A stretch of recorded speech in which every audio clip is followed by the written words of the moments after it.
Telangana revenue శాఖలో భూదందాల వ్యవహారం తీవ్ర కలకలం రేపుతోంది. బ్రేకింగ్లో చూస్తున్నాం. ఇక హౌసింగ్ బోర్డు భూముల అక్రమ రిజిస్ట్రేషన్లపై జరిగిన విచారణలో డిప్యూటీ కలెక్టర్ స్థాయి అధికారి రాము నాయక్ అక్రమాలు వెలుగులోకి వచ్చినట్లుగా సమాచారం. ఈ నేపథ్యంలో ప్రభుత్వం ఆయన్ను సస్పెండ్ చేసింది.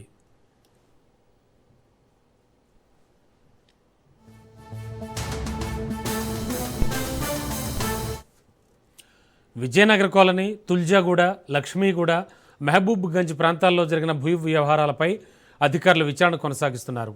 2013 నుంచి 2018 వరకు ఎల్ఓగా పనిచేసిన సమయంలో అక్రమ రిజిస్ట్రేషన్స్ జరిగినట్లుగా గుర్తించినట్లు తెలుస్తోంది. అంతేకాదు 2016 నుంచి ఆయనపై పలు కేసులు ఉన్నట్లుగా సమాచారం.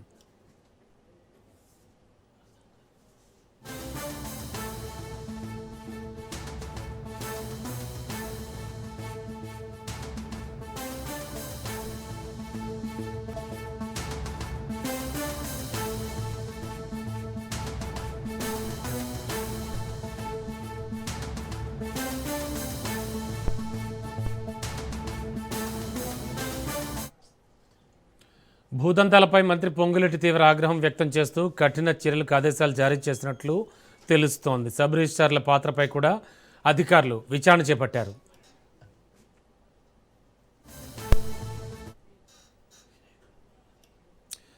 తెలంగాణ రెవెన్యూ శాఖలో భూదందాల వ్యవహారం తీవ్ర కలకలం రేపుతోంది.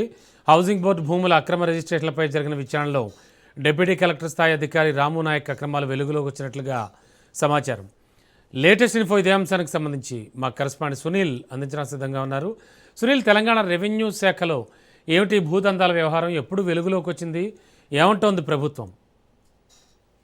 హౌసింగ్ బోర్డు భూముల అక్రమ రిజిస్ట్రేషన్ సంబంధించిన విషయంపై తెలంగాణ రాష్ట్ర ప్రభుత్వము ఇప్పటికే దీనిపై సంబంధించి అధికారులపై శాఖపరమైన చర్యలు తీసుకుంది. ఇప్పటికే మనం చూడొచ్చు, ఇంద్రమ్మ ఇల్లు స్థలాల పరిశీలన వెల్లోకి వచ్చినటువంటి భూదందా చాలా వరకు ప్రభుత్వ భూములు అక్రమంగా రిజిస్ట్రేషన్ చేసినట్లు కూడా పెద్ద ఎత్తున రాష్ట్ర ప్రభుత్వానికి ఫిర్యాదులు రావడంతో ఈ ఫిర్యాదుల నేపథ్యంలో రెవెన్యూ శాఖ మంత్రి పొంగులేటి శ్రీనివాసరెడ్డి అధికారులపై పూర్తిగా ఆధారాలు సేకరించిన తర్వాత వారిపై శాఖపరమైన చర్యలు కూడా తీసుకున్నారు.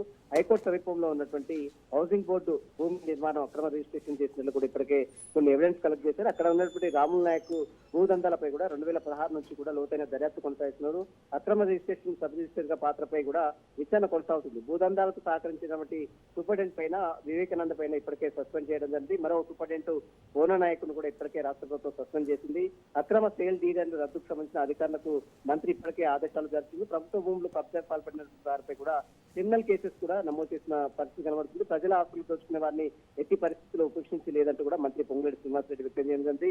ప్రభుత్వ ఉద్యోగిగా అక్రమాలకు పాల్పడితే మరింత కఠిన చర్యలు తీసుకుంటాం. భూ కబ్జాలు, అక్రమ రిజిస్ట్రేషన్లపై ప్రత్యేక నిఘాను ఏర్పాటు చేస్తాము. ప్రభుత్వ భూముల పరిరక్షణలు రాజీపడే ప్రసక్తే లేదంటూ కూడా మంత్రి పొంగులేటి శ్రీనివాసరెడ్డి వ్యక్తం చేయడం. మొత్తం మీద హౌసింగ్ బోర్డు కాలనీకి సంబంధించినటువంటి భూ అక్రమాలపై కూడా రాష్ట్ర ప్రభుత్వం మాత్రం ఇప్పటికే కొంతమంది అధికారులను మాత్రం వేగవేసే పత్రం కనబడుతుంది. Okay, thank you Sunil.